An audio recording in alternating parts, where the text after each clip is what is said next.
জাতিসংঘ মহাসচিব এসেছেন, রাজনৈতিক দলগুলোর সঙ্গে বসেছেন। সেইখানে তিনি বলেছেন যদি কোনো রকমের সংকট বা আস্থা বা যে কোনো কিছু দরকার হয় তাহলে আমরা সহায়তা করতে প্রস্তুত আছি। জাতিসংঘের আগের যে সমস্ত ইতিহাস আছে বাংলাদেশের সমস্যা সমাধানের জন্য জাতিসংঘের পক্ষ থেকে একটা উদ্যোগ নেওয়া হয়েছে। সেই সবকটি উদ্যোগই ছিল বাংলাদেশের পক্ষ থেকে এক ধরনের চাওয়া ছিল। বাংলাদেশে আমরা মারামারি করছিলাম রাজনৈতিক দলগুলো, আমরা কোনোভাবেই এক জায়গাতে পৌঁছতে পারছিলাম না, একটা সাংঘর্ষিক অবস্থা, একটা যুদ্ধংদেহী অবস্থা তৈরি হয়েছিল, সেরকম একটা পরিপ্রেক্ষিতে তারা এসেছিল। আর সেই আশার সঙ্গে বর্তমান সময়ের আশাটাকে আমরা যদি মিলিয়ে একটা আলোচনা করতে চাই অথবা মিলিয়ে দেখতে চাই অথবা মিলিয়ে দেখে বলতে চাই একই রকম ভাবে তখনও তারা সহযোগিতা করতে চেয়েছিল, তারা সহায়তা করার চেষ্টা করেছিল, এসেছিল, কিন্তু ব্যর্থ হয়ে ফিরে গেছে। আমরা যদি সেই একই ওই ঘটনার সঙ্গে এই ঘটনা মেলাতে চাই তাহলে আমার ধারণা একটু ভুল হবে, কারণ ওই প্রেক্ষাপট আর এখনকার প্রেক্ষাপট এক নয়।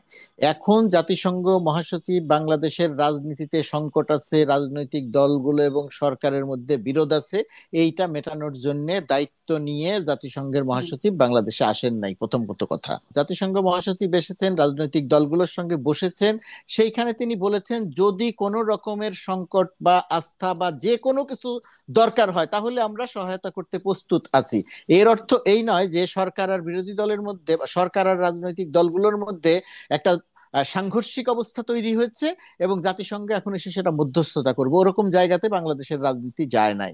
এখন প্রশ্নটা হচ্ছে তাহলে জাতিসংঘ মহাসচিবের সঙ্গে রাজনৈতিক দলগুলোর এই বৈঠকটি হলো কেন? মোশাররফ ভাই যে কথাটা বললেন যে হঠাৎ করে মিটিংটি হলো কেন, আমি জানি না যে হঠাৎ করে কেন হয়েছে। আমি একটা অনুমান করতে পারি, আমি সরকারের কারোর সঙ্গে আমার কথা হয় নাই, আমি অনুমান করতে পারি যেহেতু জাতিসংঘ মহাসচিব এসেছেন, তিনি কাজ করছেন, তিনি অনেকগুলো মিটিং করলেন,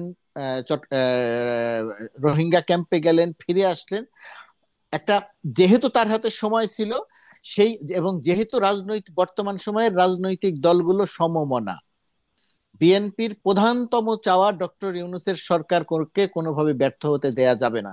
সরকারটা বিএনপির না, কিন্তু বিএনপির প্রধানতম চাওয়া এটা।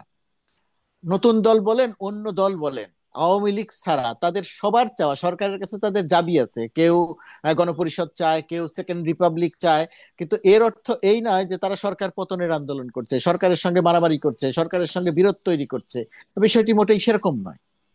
তো এখন জাতিসংঘ মহাসচিব যেহেতু এসেছেন, এই সময় যেহেতু সময় ছিল, তখন যদি রাজনৈতিক দলগুলোর সঙ্গে একটা মিটিং এর আলোচনা করা হয়, আমার ধারণা যে সরকারের পক্ষ থেকে মনে হয়েছে এটা একটা ইতিবাচক প্রভাব রাখবে।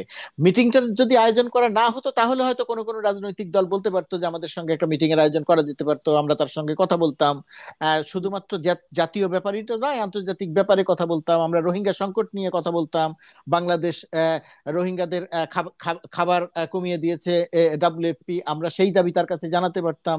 অর্থাৎ শুধু সরকার নয়, বাংলাদেশের সব রাজনৈতিক দল সম্মিলিতভাবে এটা বললো যে রোহিঙ্গাদেরকে তোমরা যদি এখন এরকম অবস্থায় ফেলে দাও তাহলে বাংলাদেশের সিকিউরিটিগত জায়গাতে একটা সমস্যা তৈরি হবে।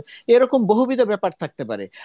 কোনো অবস্থাতেই জাতিসংঘ মহাসচিবকে নিয়ে আমি একদম খুব দৃঢ়ভাবে বলতে পারি যে রাজনৈতিক দলগুলোর অভ্যন্তরীণ বা আমাদের যে অভ্যন্তরীণ বিষয়, সেই অভ্যন্তরীণ বিষয়কে সরকার জাতিসংঘ বা আন্তর্জাতিক অঙ্গনে নিয়ে যাচ্ছে। অভ্যন্তরীণ বলতে আমি নির্বাচনের কথা বলছি, সংস্কারের কথা বলছি, রোহিঙ্গা সংকটের কথা বলছি না।